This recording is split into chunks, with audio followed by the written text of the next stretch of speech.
Hello boys and girls. Today we are going to be drawing together Bruni the Salamander from Frozen 2. I made a step-by-step drawing tutorial just for you guys so that way we could figure out how to draw him together. Alright, let's get started. Alright, so to draw Bruni the Salamander, we got to start with his little bitty eyes. We want to make sure that they're far enough apart so that we can draw his nose. We don't want them to be so far apart that it looks like those eyes don't belong together. So to start off, I'm going to draw two little dark dots.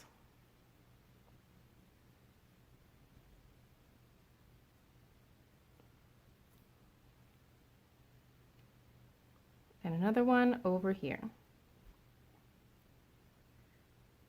Then for the second step, we're drawing the whites of the eyes.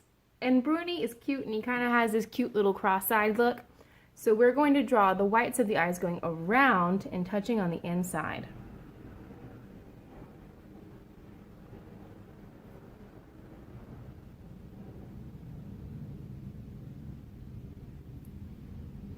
And if they're not perfectly the same size, that's totally fine. That's why we do it in pencil and that's why we practice. And if it was perfect, that'd be weird, because this is the first time you're doing this. And if it's the first time you're doing it, and it's perfect, wow. So now we have the nose, and the nose is just two little dots. And they are not directly in the middle, they're a little bit closer to the bottom. Two little dots closer to the bottom. Now for Bruni's mouth, it's kind of like a W, but a wiggle. So it starts down, up in the middle, down, and goes back up. So we're starting way over here, goes down, up, down, and back up. And if you want to draw his little cheek lines, they're these tiny little sideways lines, you can do that.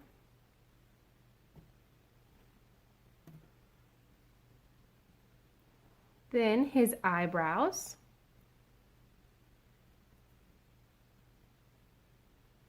They're kind of like eyebrows right now. Later they end up looking just like the top parts of his eye. Then we have his cheeks.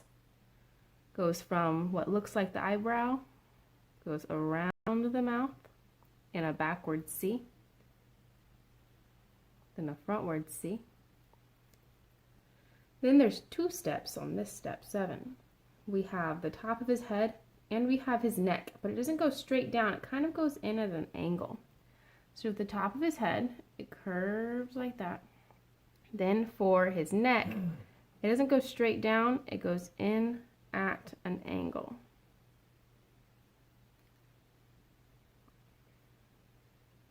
Then, after step 7, is step 8, and that's for his body and his tail. Oh, I hope I have enough room. And you know what? If I don't have enough room, I'll just have some of his tail going off the edge of the picture.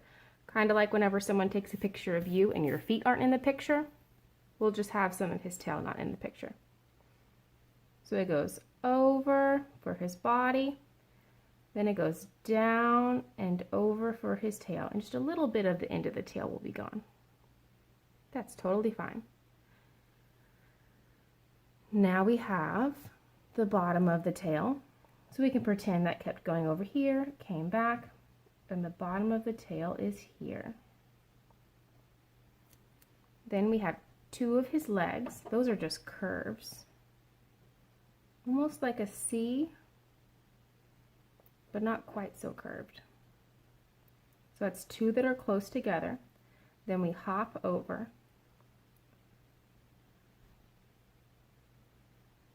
And do the exact same two lines. Now we come down here. I'm going to connect his neck to that leg. Right in the middle, because this line is going to keep going and touch that one.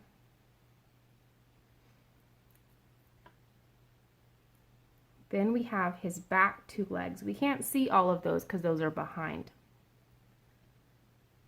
We want to make sure we don't do his leg too high up. It's really tricky to make sure you don't do it too high. Then for his other one, you only see a little bit of that.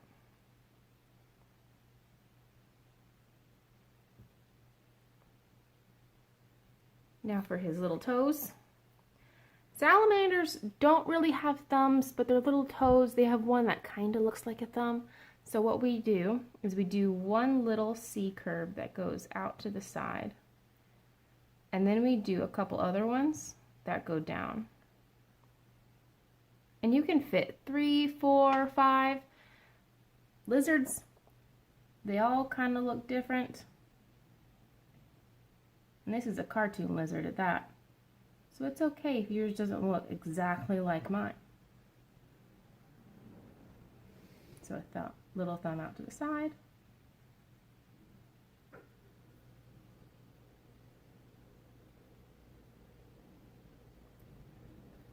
And if you have 4, 5, or 10 toes all on one foot, maybe your salamander's just a little bit different. That's fine.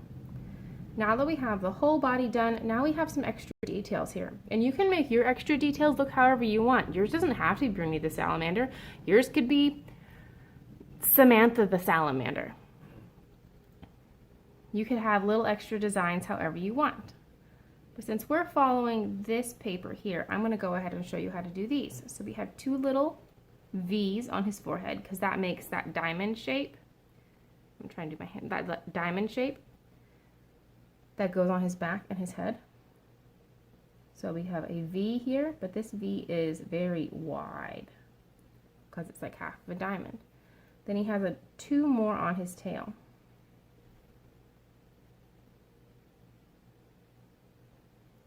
Then his belly and his neck are a different color than his back.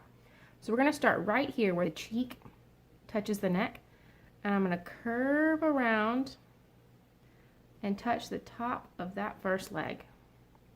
So I started from the cheek, curved around, and ended at the top of that first leg. Now I want to connect the tops of these 2 legs. You notice how I left a little gap right there? That's because his legs are the same color as his back. So we want this to be the same color. Then from here, I'm going to go down and be skinnier and skinnier and skinnier. And there we go. Now we have Bruni. And now you can color him in however you want. In the movie, he's different shades of blue and purple, I think. But you can color yours in however you want. Maybe yours is Samantha the Salamander. All right. Have fun.